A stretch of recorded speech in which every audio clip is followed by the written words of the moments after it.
तो आज मैं श्रीमद् भागवत महापुराण के तृतीय स्कंद के 28वां अध्याय अष्टांग योग की विधि पढ़ने जा रही हूँ। कृपया आप लोग भी इसे श्रवण करें। अगर अच्छा लगे तो लाइक सब्सक्राइब जरूर करिएगा, शेयर करिएगा ताकि सब लोग इसका लाभ उठा सकें। ओम नमो भगवते वासुदेवाय। ओम नमो भगवते वासुदेवाय। ओम नमो भगवते वासुदेवाय। ओम नमो भगवते वासुदेवाय।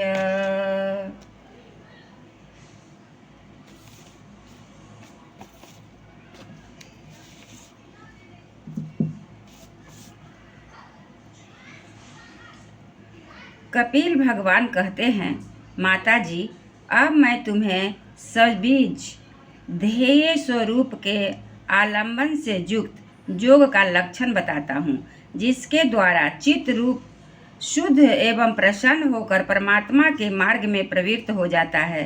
यथाशक्ति शास्त्र विहित स्वधर्म का पालन करना तथा शास्त्र विरुद्ध आचरण का परित्याग करना, प्रारब्ध के अनुसार जो कुछ मिल जाए उसी में संतुष्ट रहना, आत्मज्ञानियों के चरणों की पूजा करना, विषय वासना को बढ़ाने वाले कर्मों से दूर रहना, संसार बंधन से छुड़ाने वाले धर्मों में प्रेम करना, पवित्र और परिमित भोजन करना, निरंतर एकांत और निर्भय स्थान में रहना, मन वाणी और शरीर से किसी जीव को न सताना, सत्य बोलना, चोरी न करना, आवश्यकता से अधिक वस्तुओं का संग्रह न करना, ब्रह्मचार्य का पालन करना, तपस्या करना, धर्म पालन के लिए कष्ट सहना, बाहर भीतर से पवित्र रहना, शास्त्रों का अध्ययन करना, भगवान की पूजा करना, वाणी का संयम करना, उत्तम आसनों का अभ्यास करके में स्थिरता पूर्वक बैठना, धीरे धीरे प्राणायाम के द्वारा श्वास को जीतना, इंद्रियों को मन के द्वारा विषयों से हटाकर अपने हृदय में ले जाना, मूलाधार आदि किसी एक केंद्र में मन के सहित प्राणों को स्थिर करना, निरंतर भगवान की लीलाओं का चिंतन और चित्त को समाहित करना, इनसे तथा व्रत दान आदि दूसरे साधनों से भी सावधानी के साथ प्राणों को जीत कर बुद्धि के द्वारा अपने कुमार्गामी दुष्ट चित्त को धीरे धीरे एकाग्र करें। परमात्मा के ध्यान लगावे। पहले आसन को जीते, फिर प्राणायाम के अभ्यास के लिए पवित्र देश में कुल मृग चर्मा से युक्त आसन बिछाएं। उस पर शरीर को सीधा और स्थिर रखते हुए सुखपूर्वक बैठकर अभ्यास करें।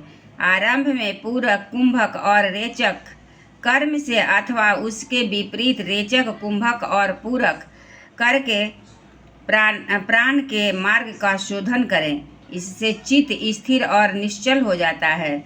जिस प्रकार वायु और अग्नि से तपाया हुआ सोना अपने मन को त्याग देता है, उसी प्रकार जो योगी प्राण वायु को जीत लेता है उसका मन बहुत शीघ्र शुद्ध हो जाता है।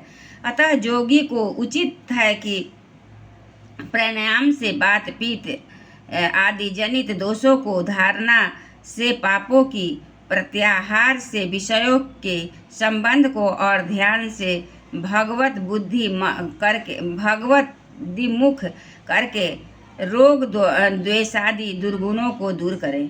जब योग का अभ्यास करते करते चित्त निर्मल और एकाग्र हो जाए, तब नासिका के अग्रभाग से में दृष्टि जमाकर इस प्रकार भगवान की मूर्ति का ध्यान करें।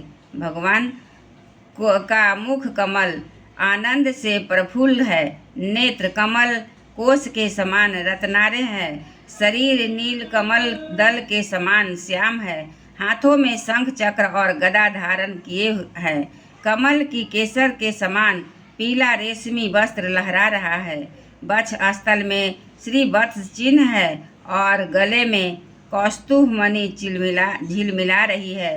वनमाला चरणों तक लटकी हुई है, जिसके चारों ओर भौरे सुगंध से मतवाले होकर मधुर गुंजार कर रहे हैं।